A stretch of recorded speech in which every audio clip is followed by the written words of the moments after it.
नमस्कार दोस्तों, आज की कहानी का नाम है सबक। आज इतने दिनों बाद पूरा परिवार एक साथ बैठा था। नल मेघा की शादी पूरे 4 महीने बाद मायगी आई थी, इसलिए पूरा परिवार एक साथ बैठकर पुराने में दिया रहा था। वही घर की बहू कोमल सबको नाश्ता परोस रही थी। नाश्ते पे कचौरी और सूजी का हलवा देखकर सास दिव्या जी बोली, कोमल ये क्या बनाया तुम्हें, तुम्हें पता है ना मेघा को पनीर के पकोड़े पसंद है। पूरे 4 महीने बाद ससुराल से आई है मायके, तो कम से कम नाश्ता तो उसकी पसंद का बना देती। उसके बाद सुनकर कोमल ने कहा, मम्मी जी मैं गई थी दुकान पे, पर दुकान बनती तो पनीर नहीं मिला। अरे तू कॉलोनी की दुकान बनती तो आगे की कॉलोनी में जाकर ले आती। जानते हो सब बहाने हैं तेरे, मेरी बेटी को बनाकर खिलाने में जोर आता है। दीपिया जी के मुंह से बर्बाद हुए कहा, अरे कोई बात नहीं, आपको चोरी और हलवा तो बन गया है, अभी यही नाश्ता कर लो। अभी तो हमारी मेघा 10 दिन यहीं पर है, फिर कभी बना के खिला देगी। ससुर पवार जी ने बात को वही रोकते हुए कहा, पर पापा जब खाने की इच्छा होती है तभी तो खाया जाता है। इच्छा अभी रही है पर बाद में खिलाएगा भला, ये कोई बात हुई। भाभी को नहीं बनाना तो बता देती, मैं खुद ही रसोई में जाकर बना लेती। क्या मुझे नहीं पता है और कौन सा सामान कहाँ रखा हुआ है? अब की बार मेहरा ने कहा, मेघा क्यों बात को बदन बना रही हो, जो है वो खा लो। ससुर जी ने दोबारा कहा। यह सुनकर दिव्या जी मुंह बिगाड़ते हुए बोली, हाँ बहू के पीछे बेटी को सुना दो, इतने दिनों बाद ससुराल से आई है। यूं नहीं कि 2 पल प्यार के बोल दे, बहू की गलती के कारण से सुनाया जा रहा है। अंतिम वाक्य पर दिव्या ने जोर से कहा, जो कि कमरे में आते ही उसके बेटे मयंक सुन लिया। आखिर उसी को सुनाने के लिए तो ये बातें कही जा रही थी। मयंक का गुस्सा हुआ और वो बात अच्छी से जानती थी, पर फिर भी जानबूझकर अपने बेटे बहू को झगड़ा करवाने में कोई कभी नहीं छूटे थी। और मयंक वो इतना महान कि जरा जरा से बात का बतंगर बना देता। मयंक अपने कमरे में आते हुए बोला, क्या बात है कोमल, तुमने मेघा के लिए पनीर की पकौड़ी क्यों नहीं बनाया? मुझसे कहती हूं मैं ऑनलाइन ऑर्डर कर देता। मना क्यों किया तुमने? कोमल डरते हुए बोली, मैंने मना नहीं किया मयंक जी, मैं गई थी कमरे में आपको बोलने के लिए, लेकिन उस समय आप मोबाइल पे बातें कर रहे थे और आपको इशारे में मना किया था। मुझे भी मैं चुप रहूं इसलिए, मेरे मोबाइल पे किसी भी है इसलिए मैं लेने गई थी। अरे हमसे बोल देती तो हम क्या मना कर रहे थे? दीपिया जी जानबूझकर बात को बढ़ाते हुए बोली, चलो बाद में डिस्कस कर लेना, अभी फिलहाल तो कुछ और ही खाओ, ठंडी हो रही है। फिर से उसके ससुर जी ने बोले। पवन जी ने बात को पलटने की कोशिश करते हुए कहा, क्या कचौरी खा ले पापा, जब मेघा की इच्छा है कि पनीर बनेगा तो पनीर ही बनेगा। इस पनीर बनाने में जोर आ रहा है जो वाहन ढूंढ रही है। मयंक बीच में बोला, चुप कर मयंक, इतना गुस्सा भी ठीक नहीं है, और आज मेघा को पनीर खाना है तो एक पनीर के लिए अपनी पत्नी को कितना सुनाए, उन लोगों को तैयार हो गया। शादी के पहले मैं धातु से कई चीजों का डिमांड कर दी थी, तब तो कभी लाकर तूने उसे दिया नहीं, फिर आज क्यों? अभी मेरा 10 दिन यहाँ रहेंगी, फिर बन जाएगा, फिलहाल चुपचाप नाश्ता करो। आखिर पवन जी ने अपनी आज को गौरतलब है कि मयंक चुप हो गया। मयंक कितने गुस्से में क्यों ना हो, अपने पापा से ज्यादा बोल नहीं पाता था, पर उसने गुस्से में कोमल को घूर कर देखा। कोमा का दिल धक से वही रह गया।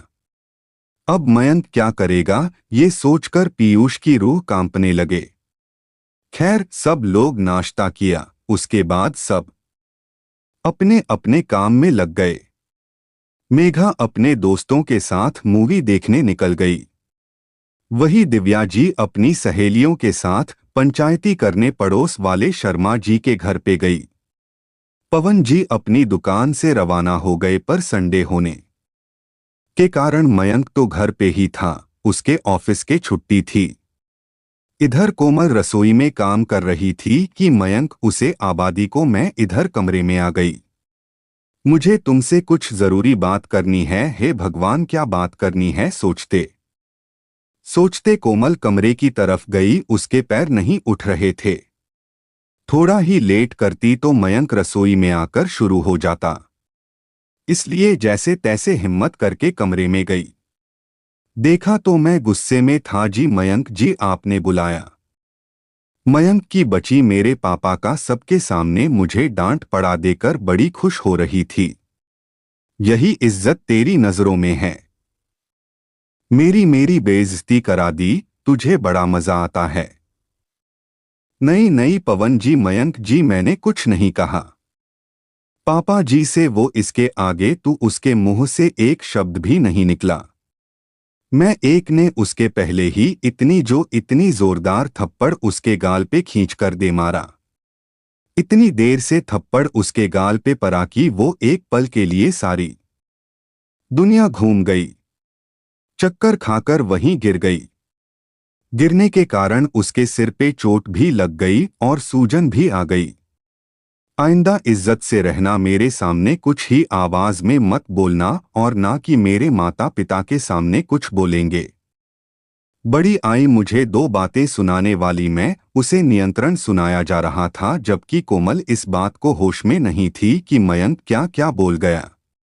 जब तक होश में आती वो अपने कमरे आपको समेट पाती, तब तक कमरे में दिव्या जी ने उसे चुप रहने का ही सारा किया।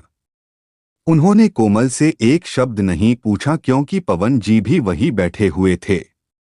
दोनों उसके पीछे पीछे रसोई में आ गए।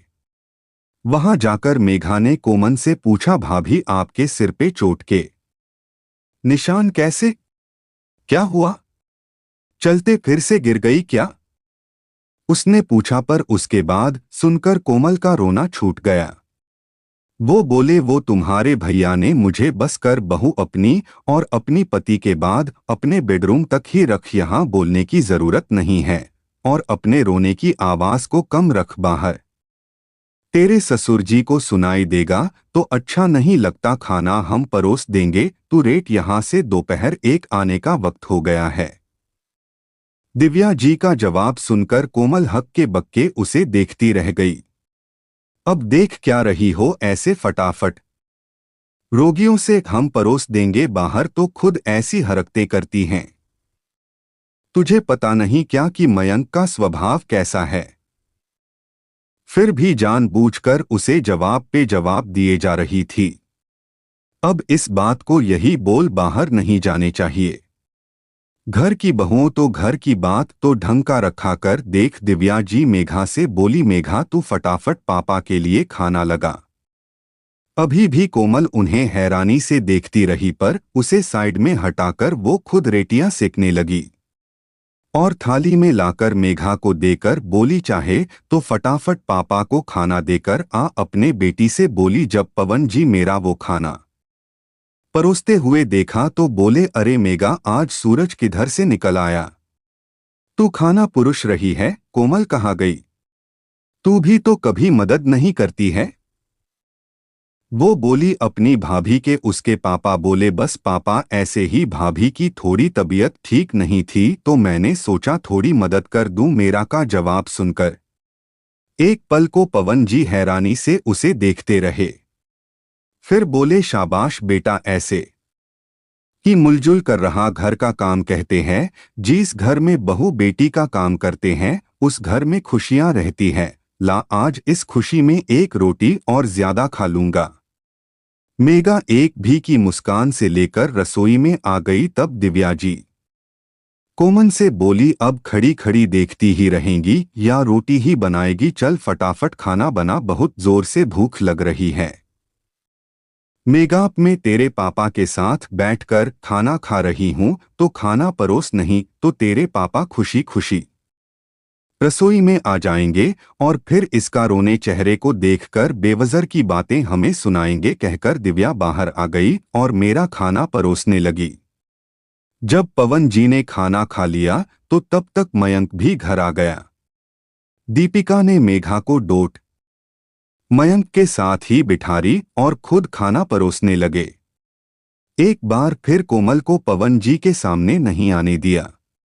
जब पवन ने चले गए तो कोमल की आवाज लाकर बोले, अब महारानी खुद ही परोस देना, खाना बेवजह के थका दिया अंदर बाहर करके। और फिर मैं अंक से बोली, किस तरह से मारता है, क्या कोई दिख चेहरे पे निशान पड़ गया है?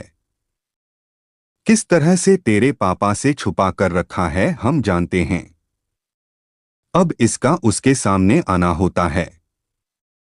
उनका चिल्लाना होता, तुझ पे थोड़ी अकल तू भी रख, अपने गुस्से पर ठंडा रख। आप गुस्सा ठंडा करने की बात कर रहे हो। मेरा मन तो कर रहा था कि अच्छा खासा पिटो इसे, पर फिर चुप रह गया। यही बात है, अब आप मुझे मत समझाओ। आखिर मयंक के सामने दिव्या जी चुप हो गई। सब लोग खाना खाकर अपने अपने कमरे में चले गए, जबकि कोमल वही बाहर एक तरफ बैठ गई। तभी घर के डोरबेल बजी। कोमल दरवाजा खोलने के लिए दरवाजा की तरफ जाने लगी, तब तक दिव्या जी बाहर निकल आई। ये क्या पागलपन कराई हो? पहले अपने चेहरे को सही कर दुनिया को दिखाइए क्या। जब अपने कमरे में दिव्या जी की लताड़ सुनकर कोमल अपने कमरे में आ गई। दिव्या जी ने दरवाजा खोलो तो सामने कोमल के मामा मामी खड़े थे। उन्हें देखकर एक पल के लिए तो उनका दिल जोरों से धड़कने लगा, भला कोमल को इनसे कैसे छुपाएं। अरे आप लोग, आज अचानक इतने? मयंक भी निकलकर बाहर आ गया। मम्मी कौन है? उसने मम्मी से पूछा। अचानक कोमल के माँ मामी को देखकर वो वही ठिठक कर खड़ा रह गया, क्योंकि अरे समतन जी अंदर ही उपलाइएगा या बाहर से विदा करेंगे? अचानक मामा जी मजाक करते हुए बोले। उनकी बात सुनकर दिव्या जी छपवाई और उन्हें घर में ले आई। तभी मयंक उन्हें नमस्ते घर कमरे में जाने लगा और अभी कोमल को बुलाकर लाता हूं। कमरे में चला गया। कोमल को धमकाते हुए बोला, अपनी जबान खोलने की जरूरत नहीं है, चुप रहना। और कुछ भी बहाना कर दिया कि तुम्हें चोट कैसे लगी? का देना के गिर गई थी इसलिए चोट लगी है। समझे तू? आखिर माँ मम्मी है, तुम्हारे माँ का बोझ उठा रहा है, वही भरी बात है। आखिर कोमल अपने कमरे के बगैर बगैर सही करके बाहर आ गई। उसने चेहरे पर छोड़ देकर मावा में दोनों खड़े हो गए। कोमल, ये क्या हो गया? तुझे जीवाजी गिर गई थी, इस कारण से चोट लग गई है। मयंक पहना बनाते हुए बोला। परमाणु को देखकर कोमल का रोना छूट गया। उसे यूं फूट फूट कर रोता देखकर मामे उसके पास आई और उसको अपने गले लगाते हुए बोली, क्या बात है? कोमल, बेटा सच सच बोल, कुछ मत छुपा छुपा। अरे कैसी बात कर रही हो आप? इतने दिनों बाद आप लोगों को देखा है तो शायद इसीलिए रोना छूट गया होगा। दीपिया जी बात को संभाले हुए बोली, नाना समझन जी। दोस्तों, उम्मीद करता हूं कि यह कहानी आप सभी को अच्छी लगी होगी, तो प्लीज वीडियो को एक लाइक करके चैनल को सब्सक्राइब कर दीजिएगा।